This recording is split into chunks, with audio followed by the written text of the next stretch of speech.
Bonjour à toutes et tous. Très heureuse d'avoir ce moment avec vous. Alors, le titre là, de ma présentation, c'est « Transition écologique pour aller où ?» Alors, pour introduire d'où je parle, je vous propose... Alors ça, c'est d'abord une vision d'un lever de soleil à Forges, en Seine-et-Marne, le lieu où j'habite depuis maintenant 7 ans. Donc, près de, vous voyez un château d'eau là au fond. Il y a souvent des magnifiques levées ou couchers de soleil. Alors, c'est dans le cadre du projet du campus de la transition que j'ai cofondé il y a donc à peu près 7 ans, qu'on a été conduit à s'interroger sur cet horizon qui est devant nous et dont on a souvent l'impression qu'il est presque bouché. C'est pour ça que j'ai mis cette belle photo. Il y a à la fois des nuages et puis aussi des signes d'espérance. Alors, avant d'en dire un peu plus sur le campus de la transition, je me disais aussi que ce tableau de Goya, d'ailleurs qui avait été repris notamment par Michel Serres, est un tableau qui, je trouve, aussi illustre malheureusement bien la situation dans laquelle nous nous trouvons aujourd'hui, à plein de niveaux et notamment à l'échelle internationale. Vous voyez 2 personnes qui se battent avec des gourdins alors que ces personnes sont en train de s'enliser. Et je pense que ça rejoint aussi ce que le président Chirac avait dit au sommet de Johannesburg en 2002. La maison brûle et nous regardons ailleurs. Voilà, c'est ce même genre d'image.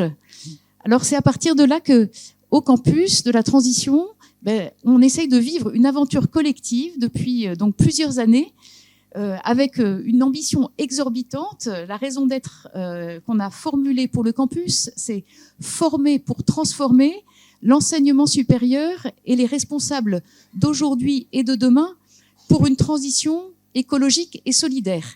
Donc quand on dit la transition pour aller où, de notre point de vue, c'est ce passage d'un désordre mondial et de modèles économiques, de modèles de société qui nous font aller collectivement dans le mur, passer de cette situation actuelle à un monde qui serait régi par justement des principes de justice sociale, écologique, le souci de la convivialité, pour prendre le mot qui est très utilisé dans ce sommet, la question de la bienveillance à tous les niveaux entre les personnes et comment organiser des structures et des institutions dans nos sociétés qui permettent justement aux hommes et aux femmes de vivre en harmonie entre eux et avec tout le vivant.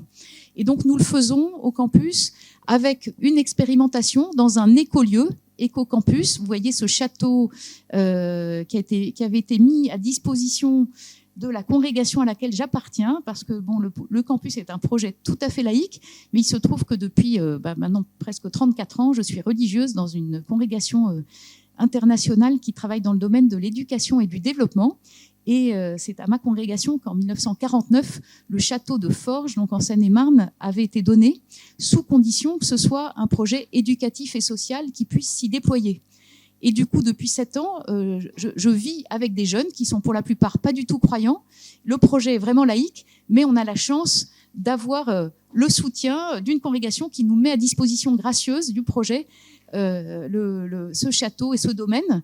Et puis, comme les sœurs m'ont dit avec humour, elles me mettent aussi à disposition parce que je vis dans une communauté laïque depuis 7 ans.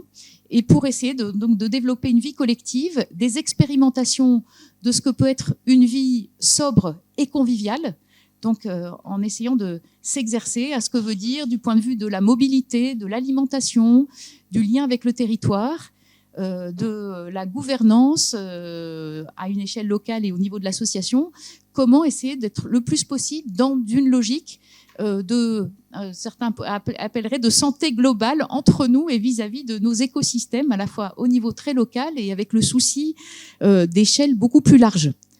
Voilà. Alors ça, c'est donc à partir de là, je vous propose alors un petit parcours à partir de l'ouvrage qu'on a rédigé avec à peu près 80 personnes, dont 70 enseignants-chercheurs, quelques étudiants et quelques professionnels du monde de l'entreprise ou de collectivités territoriales, à qui il nous a été demandé il y a maintenant presque 6 ans, au bout d'une année d'expérimentation de la vie collective et de formation sur le site de Forges, la ministre de l'Enseignement supérieur que j'avais eu l'occasion de rencontrer m'a dit en fait, vous êtes hors système, vous n'êtes pas un établissement d'enseignement supérieur en tant que tel, mais vous êtes un bel écosystème d'enseignants-chercheurs de différents horizons et de jeunes et moins jeunes habités par le même désir d'œuvrer pour la transition.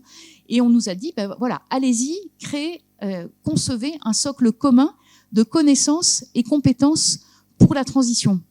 Et de fil en aiguille, donc on a réuni ce collectif et nous avons décidé d'écrire donc un ouvrage, mais avec le souci de se déporter les uns et les autres de nos disciplines de référence, et puis de relier les savoirs entre eux, mais aussi de relier les savoirs et l'action. Et donc, il y avait le sous-titre du manuel de la grande transition, c'est « Former pour transformer ».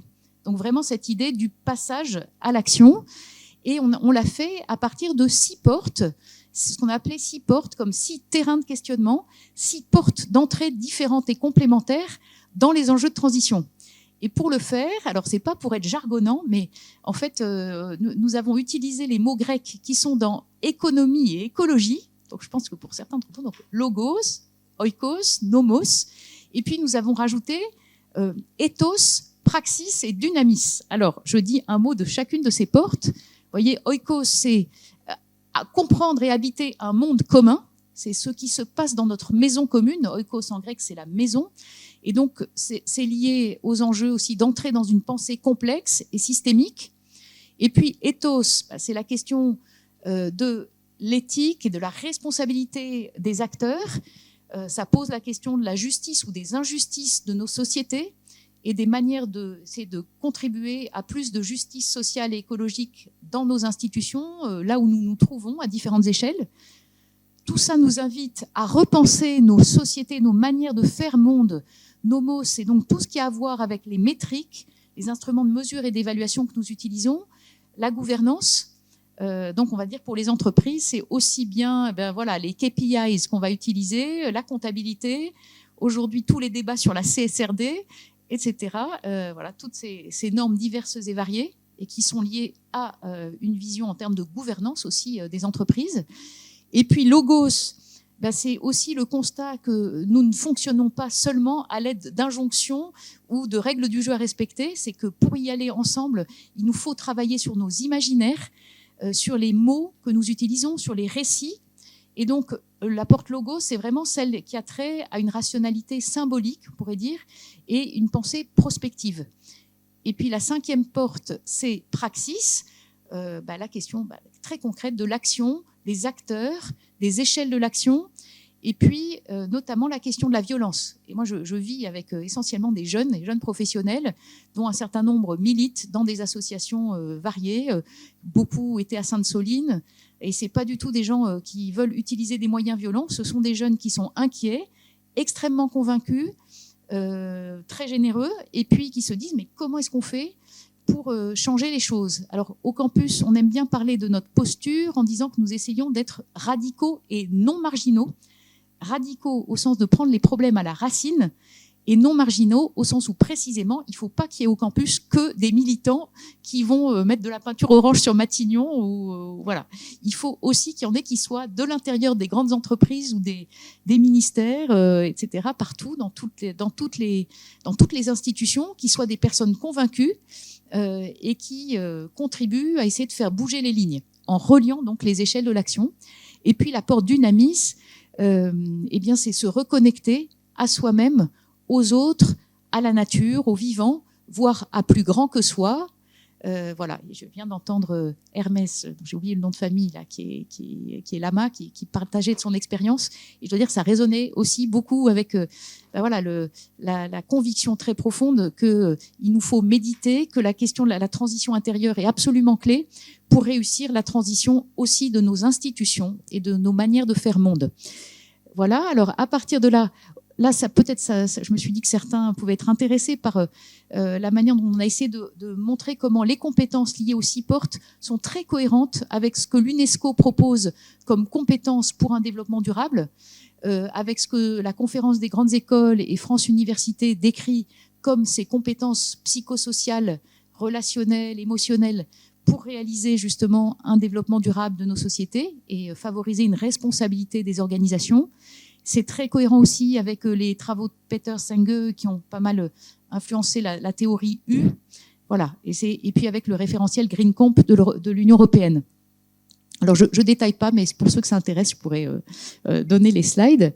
Voilà. Et puis, on parle de transition pour aller où ?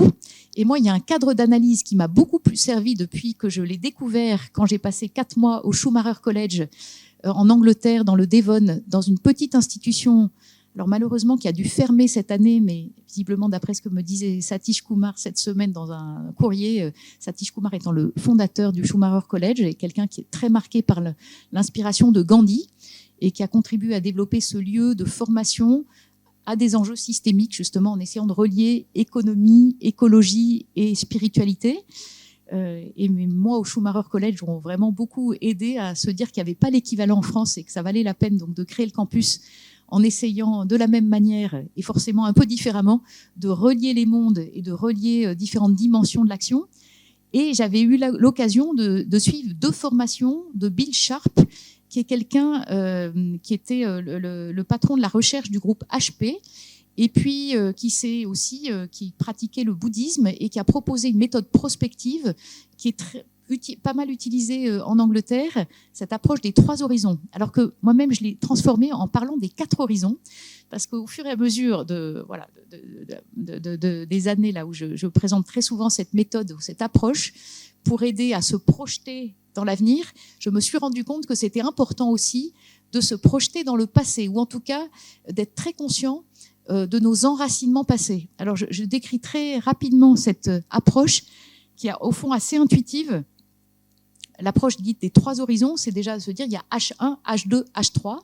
L'horizon H1, c'est le monde dans lequel nous sommes et un peu le business as usual. En gros, et la figure qui va avec, c'est la figure du leader qui se coltine les contraintes du moment présent. Et puis, Sharp nous dit, ensuite, la question, c'est se projeter dans un H3. Et ça, c'est plutôt la posture du visionnaire qui doit décrire un horizon un horizon partagé. Alors, quand on a des groupes au campus, j'aime bien essayer de faire réfléchir à l'articulation, sans doute nécessaire, entre l'horizon probable, celui qui nous est décrit, ou les probabilités décrites par les chercheurs du GIEC ou autres, ou de l'IPBES, et toutes ces études scientifiques qui nous disent, malheureusement, le futur probable, il n'est pas rose du tout. Et puis, on pourrait dire, souvent, il y a l'Institut des futurs souhaitables, par exemple, qui invite à réfléchir à ce que peut être un futur désirable ou souhaitable. Et je me dis qu'entre les deux, il y a précisément la question d'un futur possible qui permet de naviguer entre la réalité, un regard lucide sur ce qui est devant nous, et puis le fait qu'on puisse rouvrir l'horizon avec justement des actions combinées de différents acteurs, que tout n'est pas fichu, que ce que Valérie Masson-Delmotte et un certain nombre de climatologues répètent sans cesse, c'est que tout ce qu'on gagne par nos actions collectives nous permet d'éviter un certain nombre de catastrophes, en tout cas de donner du sens à nos actions collectives pour essayer de travailler à une meilleure échelle. Et donc, moi, je rajoute ce horizon que j'ai appelé H-1, je ne sais pas si le terme est très juste, mais pour dire que quand même, ce qui me frappe beaucoup quand on discute on a autour du campus des agriculteurs qui sont, pour la plupart d'entre eux, en agriculture conventionnelle. Et on est très fiers de dire que ce qu'ils nous ont dit, c'est grâce à nous et au dialogue qu'on a pu avoir depuis 7 ans, ils ont fait passer 6000 hectares déjà en agriculture de conservation des sols, donc avec de la rotation des cultures et l'arrêt du labour. Alors, encore du glyphosate, mais ils disent bien qu'ils réfléchissent aux manières d'essayer au moins de réduire l'usage. Mais ce que je dis par là, c'est que ces agriculteurs-là, ils ne vont pas changer du jour au lendemain. Ils se sont, pour certains, endettés à certains moments pour pouvoir avoir des grosses machines. Et le passage à une agriculture bio n'est pas du tout évident. Et donc, reconnaître l'importance du H-1, c'est se dire qu'à chaque fois, des acteurs variés partent d'un certain contexte. Et donc, je crois que c'est aussi très important pour se projeter dans un futur possible de prendre conscience des contraintes, mais qui sont nourries aussi. Et je pense que, toute chose étant pas du tout égale pour la guerre entre l'Ukraine et la Russie, on a aussi cette question des récits nationaux, des récits collectifs qu'il faut apprendre à connaître pour essayer de de trouver des chemins et pour dépasser ces obstacles créés aussi par une histoire, par des histoires collectives. Voilà. Alors, je vois que le temps passe. Alors, je vais rapidement, pour qu'on ait vraiment un bon quart d'heure d'échange ensemble, vous proposer un regard alors très sélectif sur chacune de ces portes. Voilà. Alors, sur Oikos, acquérir une vision systémique pour habiter un monde commun. Je pense qu'on a tous à l'esprit ces trajectoires exponentielles, donc qui nous disent quelque chose du caractère, vraiment totalement. C'est impossible de continuer dans les trajectoires insoutenables dans lesquelles nous sommes. Et puis, je pense que qui ne connaît pas le donut de Kate Raworth? Tout le monde le connaît? Non. Voilà. Alors, je trouve que c'est une image qui est très intéressante. C'est Kate Raworth est maintenant rattachée à l'université d'Oxford, et puis elle a travaillé chez Oxfam pendant longtemps. Elle a proposé cette image du beignet. Et donc, image parlante, enfin, c'est un peu la malbouffe quand même, parce que c'est trop sucré, trop gras. Il y a des médecins dans la salle, mais voilà, mais c'est pas mauvais quand même. Et en tout cas, c'est une image parlante pour elle, pour essayer d'articuler les questions écologiques. Alors, elle a repris les travaux des chercheurs du centre de Stockholm sur la résilience, qui parlent en anglais des planetary boundaries, des limites ou des frontières environnementales. Donc la question du climat, de la biodiversité, de la pollution chimique, du plastique, donc ce qui va avec le plastique, pollution à la fois de l'eau, de l'air, des sols, etc. Et les travaux de ces chercheurs consistent à dire qu'au-delà de certains seuils, on arrive à des phénomènes irréversibles où il est extrêmement difficile de revenir en arrière. Voilà. Et là, on est même ce schéma, il n'est pas tout à fait à jour parce que maintenant, 7 des 9 frontières planétaires ont été dépassées. Et ce que je trouve intéressant avec l'image du donut, c'est qu'elle invite à articuler cette question écologique avec la question sociale. Et le donut, c'est dire il faut respecter en gros un plafond environnemental. Donc ça, c'est les limites planétaires environnementales. Mais il faut aussi essayer de se demander comment est-ce qu'on assure un plancher social notamment pour les personnes les plus vulnérables, ou les êtres vivants même les plus vulnérables, aujourd'hui et demain. Et donc, vous voyez que ce qu'elle appelle la zone sûre pour l'humanité, c'est le vert, c'est le donut. Et donc, l'idée qu'il faut créer et partager la valeur économique et financière, ou les richesses qu'on crée, de manière à respecter ce plancher social et ce plafond environnemental. Et voilà, je trouve que c'est une bonne manière, du point de vue du diagnostic, de prendre conscience que nos trajectoires sont pas du tout là-dedans. On est en train d'exploser ces frontières-là. Et évidemment, ça risque d'être la double ou la triple peine pour les personnes socialement plus vulnérables. Du coup, puis là, je vais passer sur ça. Je vais directement sur Ethos. Ce diagnostic-là, il nous invite à nous poser des bonnes questions en termes de discernement éthique, et qui conduit ensuite à un discernement politique. Donc, pour bien vivre ensemble, alors on peut reprendre, c'est ce qu'on a fait dans le manuel, la formule de Paul Ricoeur, le philosophe, qui essaye de relier différents courants éthiques en désignant la démarche éthique comme la recherche de la vie bonne, avec et pour autrui, dans des institutions justes. Et la vie bonne, effectivement, c'est le buen vivir pour les latino-américains, cette idée du bien vivre, qui est très parlante, de se dire les uns et les autres, on a tous une idée de ce que veut dire bien vivre pour nous, à une échelle individuelle et à une échelle collective. Avec et pour autrui, c'est-à-dire que c'est pas l'épicurisme au sens de la fin de la lettre à Ménécée, où il est question de vivre comme un Dieu parmi les hommes, et le Dieu, précisément, c'est celui qui vit hors des affaires du monde. C'est vraiment avec et pour autrui, c'est dire dans la cité, dans les combats, aujourd'hui, ici et maintenant, pour un monde plus juste.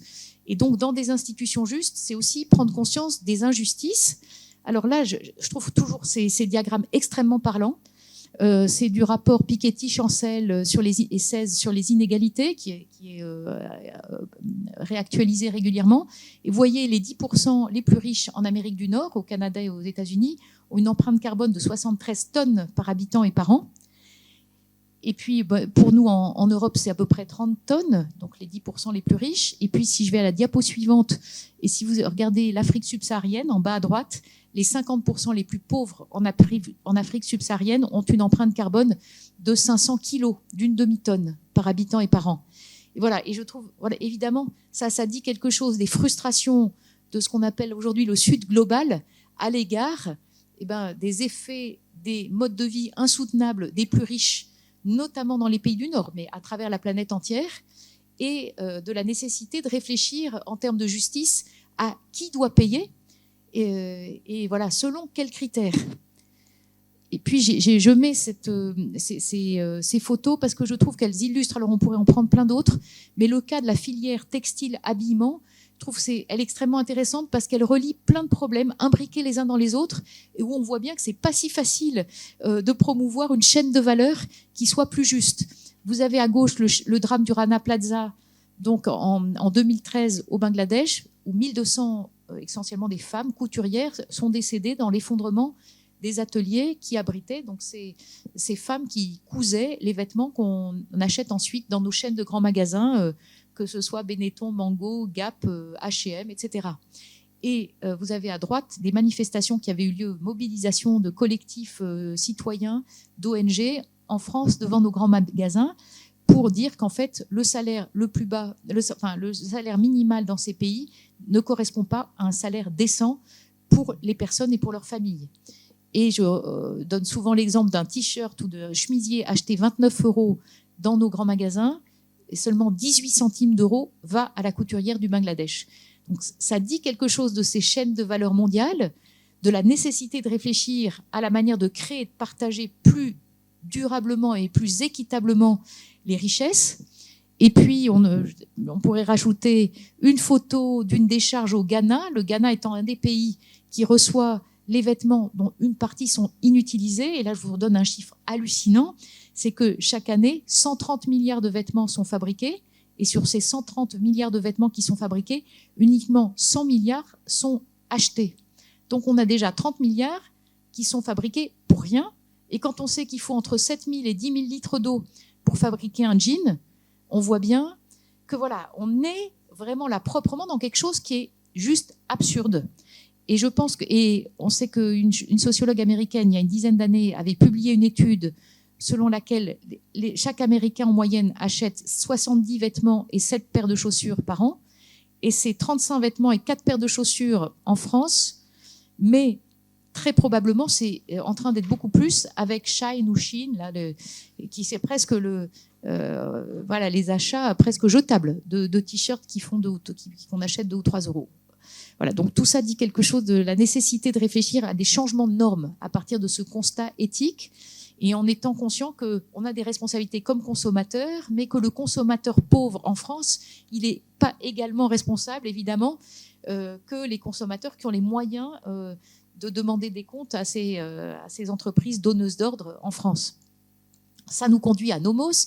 Et là, je vais directement, schéma qui était un peu le fruit de ma thèse il y a une vingtaine d'années. Alors, j'ai rajouté depuis le donut, mais c'est se dire, quand on parle de RSE, en fait, ça suffit pas du tout de parler de responsabilité sociale, sociétale, environnementale, et le plus souvent d'une manière qui regarde des aspects marginaux de l'activité de l'entreprise. Et du coup, la responsabilité que j'aime bien appeler systémique de l'entreprise, pour subvertir le S de RSE, elle consiste à dire qu'il y a des responsabilités sociales, sociétales et environnementales, mais tout autant des responsabilités économiques et politiques, économiques sur conditions de création et de partage de la valeur, donc les questions d'investissement, les questions qui maintenant reviennent au devant de la scène de comptabilité, les questions de fiscalité, donc quel reporting, et c'est pour ça que la CSRD est quand même très utile pour pouvoir demander des comptes aux entreprises de la manière dont leur cœur de métier est un problème pour le climat et pour la cohésion sociale, dans les enjeux dits de double matérialité, et puis responsabilité politique de l'entreprise pour favoriser un plaidoyer des entreprises pour un changement des règles du jeu, plutôt qu'un lobbying pour des intérêts privés à court terme. Je ne m'étends pas trop là-dessus, mais voilà. Et puis, du coup, Logos, puisqu'on a pas mal parlé du donut, je vous propose juste 2 schémas, 2 dessins qui ont été réalisés par Armelle Billot, qui est une graphiste qui est membre du campus avec son mari. Ils ont passé plus de 3 ans à Forges, puis maintenant ils sont dans l'ouest de la France. Et j'avais demandé l'année dernière à Armelle de me dessiner le donut avec 2 scénarios qui sont ceux qui sont voilà, l'alternative devant laquelle nous met le secrétaire général de l'ONU à la COP, je ne sais plus il y a 2 ans, je crois, où il avait dit à tous ceux qui étaient réunis, on a le choix entre le suicide collectif et la coopération. Et du coup, j'ai demandé à Armelle de symboliser ça. Alors, je vous donne d'abord le scénario suicide collectif. Voilà, et je vous propose de dire à haute voix ce que vous voyez sur ce schéma, sur ce dessin. Elon Musk, exactement, et c'est bien d'actualité. Et alors, en anglais, on avait joué sur le safe living space for the happy few. Voilà, le scénario de sortie. Alors, une fois, j'avais montré ce schéma à un climatologue qui m'a dit, un peu en rigolant, mais à moitié, je pense qu'on pourrait dire ça à Elon Musk, qu'il faut bien savoir que les conditions sur Mars seront toujours pires que les pires conditions sur Terre. Donc, cette idée qu'on va aller coloniser Mars est vraiment, voilà, complètement folle. Ouais, oui. Qu'est-ce que vous voyez d'autre, juste? Bon, des réfugiés, des barbelés, de la famine. C'est un peu la fin du monde. Et vous voyez que les barbelés nous empêchent d'aller dans la zone sûre et juste pour l'humanité. Voilà, on a des gens qui meurent, on a, oui, des camps de réfugiés, on a des incendies, etc. Voilà, donc c'est les drames. Pardon? Oui, et ceux qui s'en vont. Ceux qui veulent tirer leur épingle du jeu. Voilà. Et puis, alors, le scénario de la coopération, du coup, là, qu'est-ce que vous voyez de manière plus positive? Voilà, la résilience. Il y a des gens, vous voyez, des bulles, donc des gens qui parlent, qui communiquent, qui dialoguent. Un train qui relie. Il y a une sorte de transporteur. Alors, il n'y a pas que du low-tech. J'avais dit à Armelle, il faut aussi qu'il y ait... C'est pas forcément retour à l'âge de pierre, mais c'est quel est le bon usage des high-tech. Et quand même beaucoup de dialogue et beaucoup de savoir-faire aussi artisanaux, de la végétalisation, voilà, des énergies renouvelables, du travail ensemble. Voilà. Bon, puis c'est une manière comme une autre de symboliser donc un monde dans lequel les gens coopèrent. Et je disais hier, je suis intervenue pour des BTS là, du lycée de l'Assomption de Bordeaux. Et il y en a un qui ils étaient un peu, je fais ma présentation des 6 portes un peu détaillée sur les enjeux de RSE. Puis il y en a un qui me pose la question, il m'a dit, bon, et vous, franchement, vous pensez qu'on est dans quel scénario? Et alors, du coup, j'ai dit, je pense qu'on est un peu dans l'entre-deux, que rien n'est totalement joué, mais qu'il faut faire beaucoup d'efforts collectifs pour aller dans le sens de celui-là. Et que voilà, il y a beaucoup de choses qui font malheureusement, en termes géopolitiques et autres, dans le sens de l'autre. Je veux dire, c'était assez poignant d'entendre ce genre de questions. Voilà. Et alors, du coup, j'arrive à Dunamis puis Praxis pour terminer. Dunamis, c'est ces enjeux de reconnexion. Voilà, je pense que nous tous et toutes, on est convaincus de la nécessité de travailler sur soi. Je pense que l'idée de bienveillance, elle dit, voilà, le fait qu'on peut être tous mus par la colère, des sentiments d'anxiété très forts, sûrement parfois le sentiment d'impuissance, etc. Et donc qui peut dégénérer, on pourrait dire aussi, dans toute cette violence qui est à l'œuvre un peu partout. Donc comment est-ce qu'on essaye de faire en sorte que cette violence qui peut nous habiter, on la réoriente d'une manière qui nous permet d'agir ensemble. Et là, j'ai pris juste une citation du livre, du beau petit livre de Corinne Pelluchon sur l'espérance, dans lequel elle parle de son propre itinéraire. Donc, elle parle des moments dans sa vie aussi de désespérance et voilà, où elle a vécu des moments très difficiles. Et elle souligne que le doute de la valeur d'une civilisation menant à de telles catastrophes que celles qu'on est en train de vivre et qui sont devant nous ébranle toutes nos certitudes. Ce doute oblige aussi à redéfinir profondément nos valeurs afin de formuler ce à quoi nous tenons. Le fait de s'attendre à la fin d'un monde rend sensible à la beauté de ce dernier et donne envie de se centrer sur ce qui revêt à ses yeux de la valeur. Et je pense que ça nous renvoie vraiment à la question des valeurs qu'on a envie de vivre et de voir vivre avec d'autres. Voilà, et puis, un peu sur Dunamis, moi je trouve que c'est très lié à la question de cette éthique des vertus qu'Aristote nous invitait à vivre. Et on pourrait dire que les vertus écologiques, sociales, relationnelles, ce sont des vertus de sobriété, d'attention, de joie, de responsabilité, de courage, de justice, d'espérance. Et là, je vous propose là, en quelques secondes de pouvoir dire une de celles-là ou une autre valeur, une autre vertu qui vous semble très importante à vivre aujourd'hui, peut-être pour vous et pour d'autres.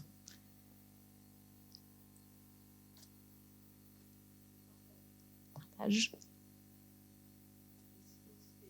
Réciprocité. Universalisme. Parité. Écoute, éthique. Communauté. Authenticité. Spiritualité. Tolérance. Créativité. Bien commun. Voilà. Je rajouterais joie aussi. Et il y est. Ah ben voilà. Ben oui. mais voilà. Et je trouve ça dit la richesse de ce que nous sommes. Et moi, c'est toujours ce qui me frappe beaucoup. Et là, je vis avec un collectif. Je suis entourée de jeunes qui sont d'un courage, d'un engagement exceptionnel. Et souvent, je me dis, ils me donnent des bonnes baffes sur un certain nombre de choses de la vie quotidienne où moi, je ne suis pas du tout prête comme eux. Voilà, parfois à faire des semaines sans café, sans chocolat, etc. Dire, j'essaye de me mesurer parce que quand j'ai pris conscience de l'empreinte carbone du café ou du chocolat, mais je donne cet exemple-là, mais c'est se dire chacun peut apporter quelque chose à la réflexion et à l'agir commun. Et c'est cette articulation entre ce qu'on porte plus singulièrement les uns et les autres et puis les prises de conscience collectives qui peuvent nous permettre de reconnaître c'est pas retour à l'âge de pierre, c'est pas vivre comme des Amish. Enfin, soit dit en passant, les Amish, je crois, ont une très belle vie collective et solidaire. Voilà. Mais c'est se dire, en fait, il y a plein de choses à inventer, à créer, et en essayant de respecter ces frontières du donut, là, ce plancher social et ce plafond environnemental. Et du coup, j'arrive, pour terminer, pour qu'on ait un petit temps d'échange, à ces enjeux de praxis, de pratique, d'action individuelle et collective. Alors, j'ai remis là le petit schéma de l'étude de Carbone 4 sur faire sa part, où ils avaient montré que quand même, entre 25 et 40% des efforts pour transformer les choses sont liés à nos transformations individuelles. Ce qui est déjà une manière de dire que ce que nous faisons du point de vue de la mobilité, du logement, de l'alimentation, de nos achats privés, a du poids pour transformer les choses à plus grande échelle. C'est pas rien. C'est pas que symbolique. Voilà. Et puis ensuite, évidemment, comment ça s'articule à des changements de politique publique, de stratégie d'entreprise. Je vais un peu vite, mais du coup, alors là, c'est sur les questions d'engagement collectif. Alors ça, c'est un peu un de mes dadas parce que moi, je suis prof de philo et je trouve que souvent, en termes de politique, il y a vraiment des gens à gauche, les gens sont très doués pour se taper dessus. Je trouve aujourd'hui cette polarisation, on a l'impression que l'écologie est forcément d'extrême gauche et punitive. C'est pas faire droit au fait que l'écologie devrait être quelque chose, un sujet commun d'humanité partagée, qu'on devrait nourrir des décisions, des discussions, du discernement public pour en ce moment se dire mais c'est des questions de vie et de mort, c'est pas une question juste d'étiquette politique. Et voilà, et donc j'essaye de réfléchir et faire réfléchir à la complémentarité entre stratégies que Olin Wright, un penseur que j'aime bien reprendre, parlait des stratégies alors anticapitalistes, c'est-à-dire pour comment est-ce qu'on essaye de sortir d'un capitalisme financiarisé, court-termiste. Là encore, je sais, ça ne veut pas dire sortir complètement de l'économie de marché, mais dire il faut articuler des postures en rupture, interstitielle et réformiste.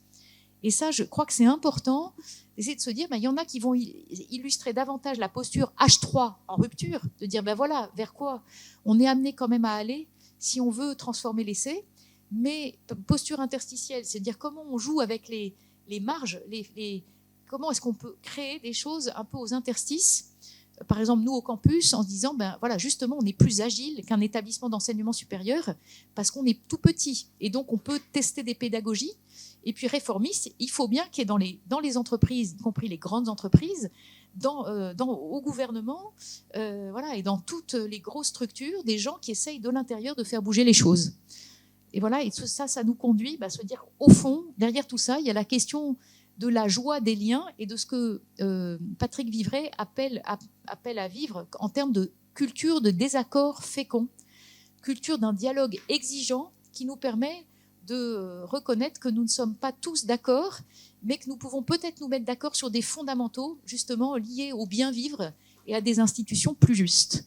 Voilà. Et du coup, je vais m'arrêter là pour qu'on ait 10 minutes d'échange ensemble. Voilà. Et puis une photo de la forêt, de la petit bout de forêt derrière le campus à Forges, où vous êtes tous et toutes cordialement invités. Voilà, je termine là-dessus.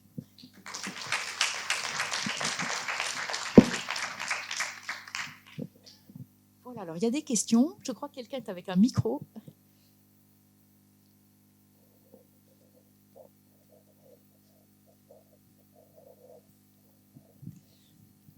Je me lève. Alors, Irina, mais je vous pose une question de maman.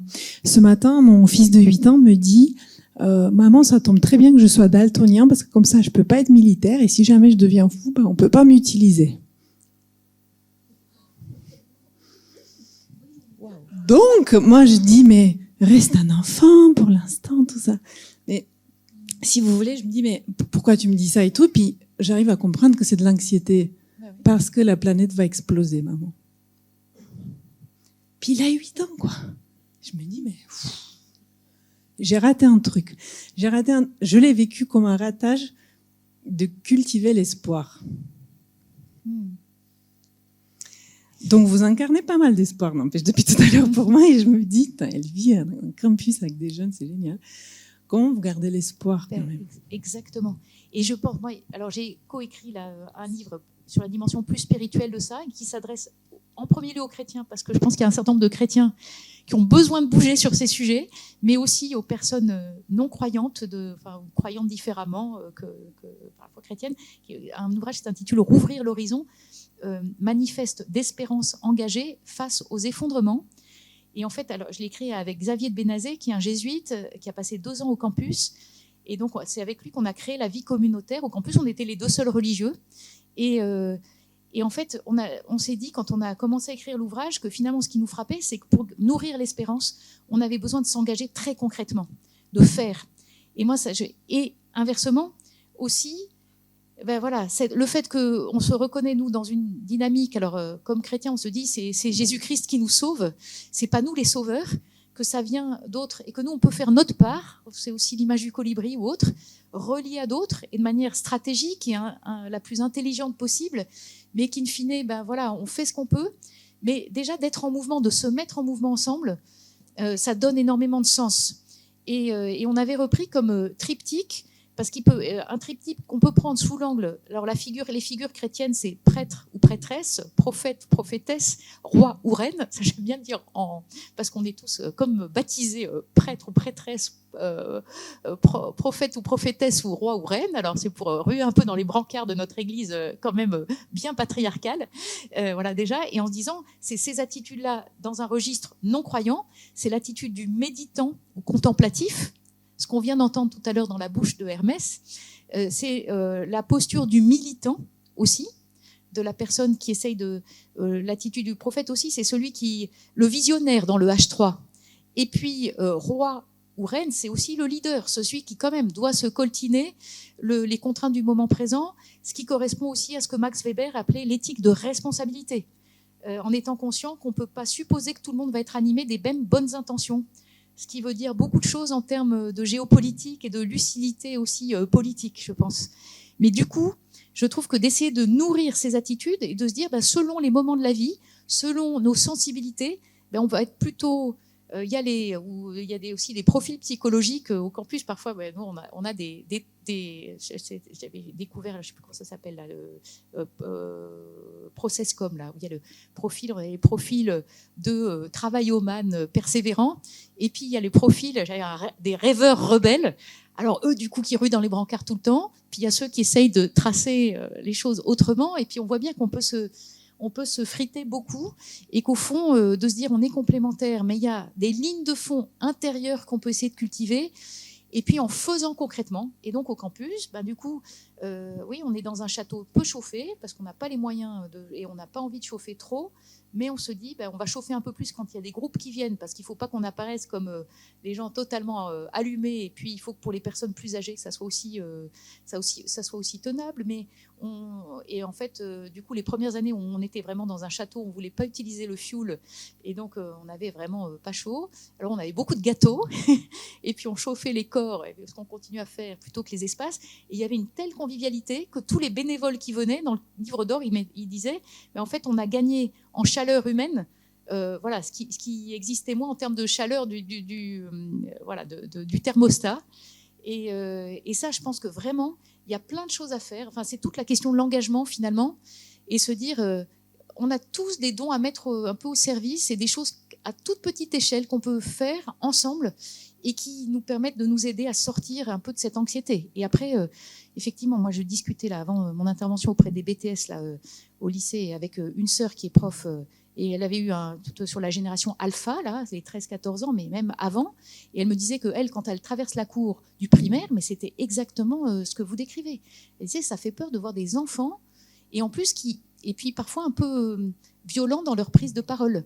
Et donc, disant, mais comment est-ce qu'on arrive à redonner un peu de douceur et aussi de se dire comment on les aide à être vraiment des enfants qui sont dans des relations plus paisibles les uns avec les autres. Et puis voilà, je n'ai pas les solutions, mais en tout cas, je pense qu'il y a plein de choses à inventer de ce point de vue-là. Il y avait une question, je ne sais plus. Juste pour compléter, Ouais. le commun agir de Yann Le Bossé, c'est-à-dire le développement du pouvoir d'agir, c'est se mettre en action pour aller vers, pour les enfants, les mettre en situation de pouvoir être actifs sur quelque chose aussi infinitésimal soit-il. Mais bon, vous avez de belles vidéos sur lui. Merci. Attends, je crois qu'il y avait une question d'abord et puis ensuite. Ouais. Merci beaucoup. Merci, hein, c'était vraiment génial votre présentation. Alors moi, c'était juste un des derniers slides. Je crois que c'est les accords de Paris où on voit que l'objectif de l'empreinte carbone, c'est 4% d'ici un des avant-derniers, je crois. C'était 4% d'ici. Oui, celui-là. Celui-là. Non, c'est 2%. Ah, c'est 2 tonnes. 2 tonnes. 2 tonnes, En ok. fait, c'est qu'on est à peu près. Alors là, ça date déjà un peu parce qu'on a quand même réduit. En France, en moyenne, je crois qu'on est plutôt à 9 tonnes et demie. Oui. Et il faudrait arriver pour 2050 être à 2 tonnes par citoyen, par habitant. Alors, en France. vous savez en vrai à quoi ça correspond ces 2 tonnes Oui. dans le statut social? Ceux qui font ça, Oui. 2 tonnes. Mais c'est-à-dire que c'est pour 2050. Alors ça, je vous renvoie aussi. Il y a un jeu. Non, je m'exprime mal. Ah, Ce que je veux dire par là, c'est oui. qu'il y a déjà des gens qui sont à 2 tonnes en fait. Oui. Mais c'est justement tous ceux qui sont très pauvres en France, comme ceux qui ont le RSA, etc. Donc en fait, comment on peut faire pour que les gens qui sont à 18, ils arrivent en fait à avoir le niveau de vie d'une personne au RSA? Vous voyez le gap pour y aller? On est complètement d'accord. Et en plus, alors là, du coup, au campus, d'ailleurs, de plus en plus, on essaye de. En ce moment, on a un projet avec Voisins Malins, qui est une ONG que certains connaissent peut-être, qui est dans les quartiers, et puis quelqu'un qui s'appelle Maëlys Dupont, là, sur les questions de comment former les personnes qui reçoivent le RSA aux enjeux de transition dans le 93, en Seine-Saint-Denis. Et en se disant, mais évidemment, nous, il faut qu'on revoie notre manière de présenter les choses et puis qu'on apprend d'eux aussi voilà, un certain nombre de choses dans les manières de vivre. Et puis, il y a Fatima Ouassak et d'autres en Seine-Saint-Denis qui, justement, disent, mais la question écologique, elle n'est pas que elle est à la fois pour les plus nantis, pour aider à vraiment reconnaître que nos modes de vie sont insoutenables, mais c'est aussi une manière de prendre soin, par exemple, de la manière dont Philippe pourra en parler, de s'alimenter différemment et se dire, et ça c'est pour tout le monde, parce que la malbouffe c'est d'abord, et les questions d'obésité, de diabète, etc., c'est souvent pour les gens qui viennent plutôt du quart-monde, et c'est pas les gens les plus éduqués sont pas ceux qui ont ces problèmes-là, enfin en tout cas en général. Et donc je trouve que c'est intéressant de se poser cette question-là, à la fois de comment est-ce qu'on essaye d'interpeller. Alors là aussi, nous c'est ce qu'on essaye de faire au campus, de faire venir des gens. Et puis de faire se rencontrer d'ailleurs, par exemple, les jeunes de la mission locale de Montereau, avec l'année dernière, j'avais mon cours de l'ESSEC qui est donné en semaine bloquée à Forges, et c'était absolument formidable parce que c'était la même semaine où ils étaient tous ensemble. Donc il y avait des cours séparés, mais il y avait des séances au potager ensemble, de cuisine. Et puis, alors moi j'ai l'image qui pour moi est l'image de la société qu'on aimerait voir, c'est le bal folk. On adore danser ensemble et on en a qui nous apprennent des tas de danses du monde différentes où tout le monde dansait. Il y avait les étudiants et les profs de l'ESSEC, il y avait les jeunes de la mission locale, des jeunes du campus et c'était vraiment merveilleux. Et on se dit, et là, avec une joie qui sortait, on disait, mais c'est ça le monde qu'on voudrait construire. Mais en fait, c'est pas si facile d'arriver à faire en sorte d'abord que les gens se rencontrent, et ensuite, évidemment, ça va de pair avec peut-être la question des contraintes. Et moi, j'avais coécrit un ouvrage intitulé Le facteur 12, pourquoi il faut plafonner les revenus, il y a une dizaine d'années, et en se disant plaider pour une fiscalité très progressive sur l'impôt sur le revenu, en rappelant qu'aux États-Unis, jusque dans les années 60, les États-Unis n'étant pas un pays anticapitaliste, il y avait pour la tranche supérieure 93% d'imposition. Et ça, je pense qu'aujourd'hui, quand tous ces débats sur ne pas taxer les ultra-riches, je me demande bien pourquoi on ne le fait pas. Enfin, si on reprend des critères de justice minimale, en fait, on se dit qu'on marche vraiment sur la tête collectivement. Voilà. Bah oui.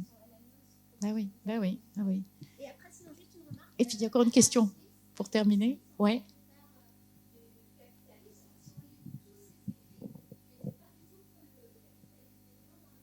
Ben oui, absolument.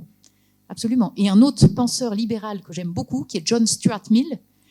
John Stuart Mill, il commence les principes d'économie politique en disant que l'économie politique est une branche de la philosophie sociale, ce qui veut dire que la réflexion sur comment est-ce qu'on crée, on partage de la valeur économique et financière devrait être subordonnée à une réflexion politique de philosophie sociale sur ce que nous voulons vivre ensemble.